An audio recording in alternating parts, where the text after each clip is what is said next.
So you guys got started. You decided to actually go through with it, and make the show. How did you first decide on a few of the initial voices that you guys wanted to do? Well, actually, we're enough. Like, we tried to keep it very consistent from the movies, giving Lanny pretty much all the characters he played in the movies, and the cast was divvied up. But upon reflection, some people couldn't really do voices that there was originally planned. So it just got down to really, can you do the voice that sells the character that we've come up with? Or just the flanderization of said character, and I think the only one that was kind of like a stroke of luck was when I asked to play Nappa with no real plan. Oh. I didn't. Is Nappa taken? No. Oh, can I be him?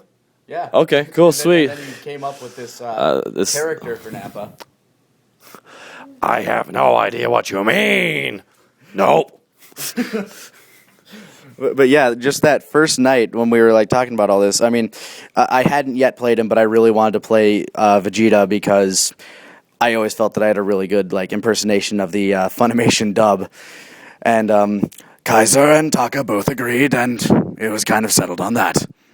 But yeah, that entire first night when we just started scripting back and forth, we developed the dichotomy between Nappa and Vegeta. And we just knew that like the relationship between those two characters was way too good. And well, yeah, the first night we came up with like the huge punchline of the entire first season, which is Ghost Nappa. Yeah, and not to mention we also came up with a lot of we came up with a big cast list at first. Mm-hmm. And we I can't say that we didn't jump right on into it without much of a plan, because we sort of did. We came up with a lot of ideas the first night. But then again, this entire thing is just for it was just for the hell of it. Like, we're doing this for fun, and it always has been for fun. So when it comes down to it, divvying up the cast like this, but eventually we just decided to take it more seriously, and like we really wanted to make something that is really presentable. Yeah, it really did come down to what do we want to do with the show. And in the end, we wanted to make it the best thing we possibly could.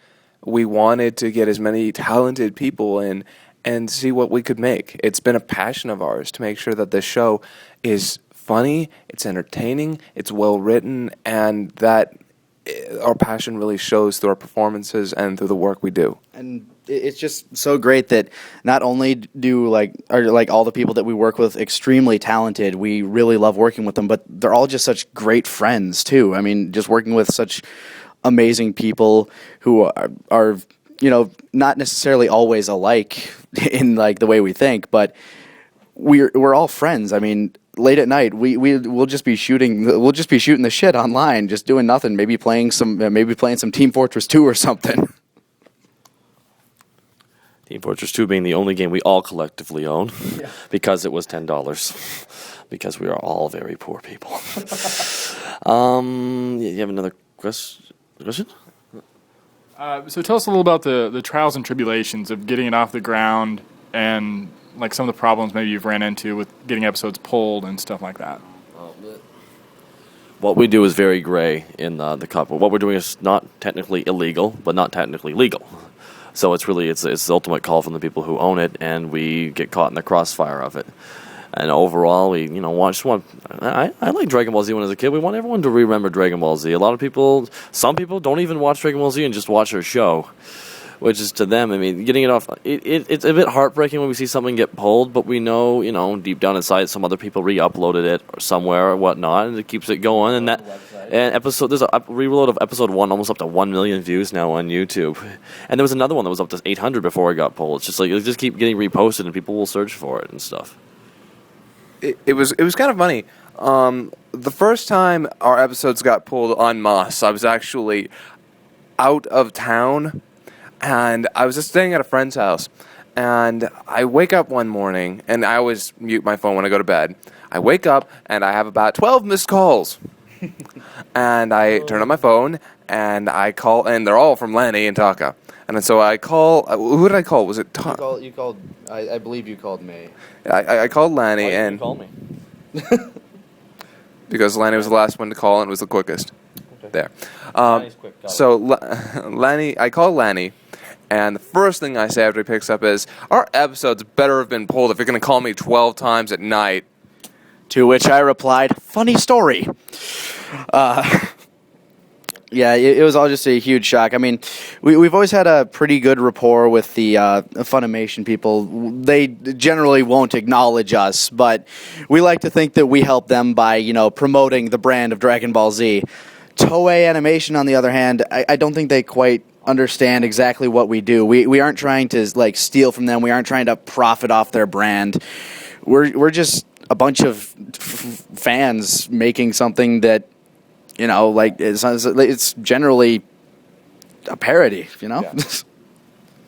And luckily, sooner or later, I was coerced into working out a way to get our YouTube account back up.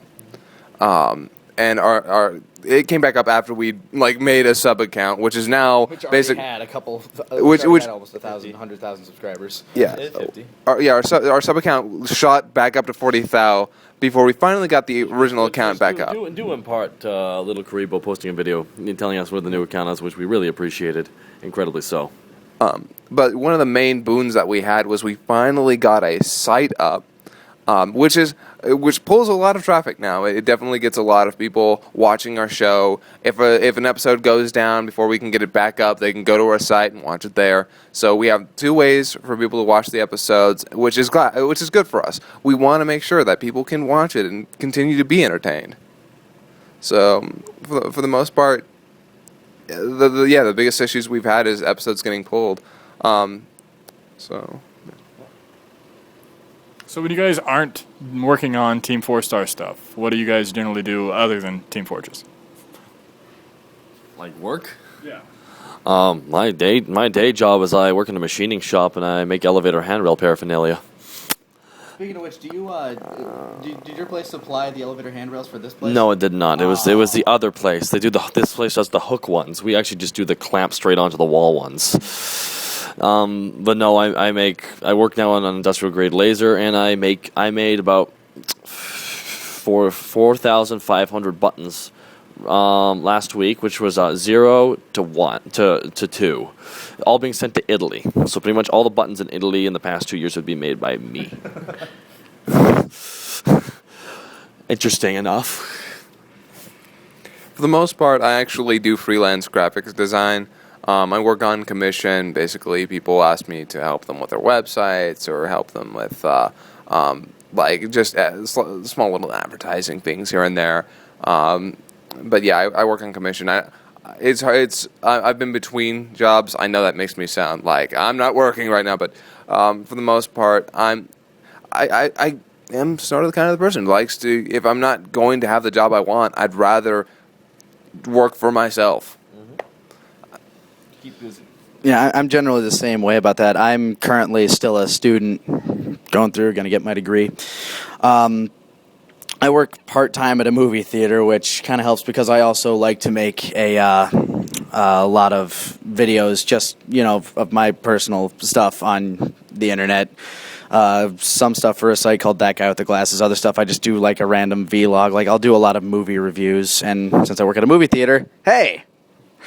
Free movies, at my theater.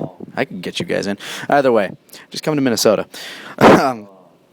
Other than that, yeah, really not a whole lot. So doing the voice acting that you've done, have any of you thought about trying to pursue professional voice acting?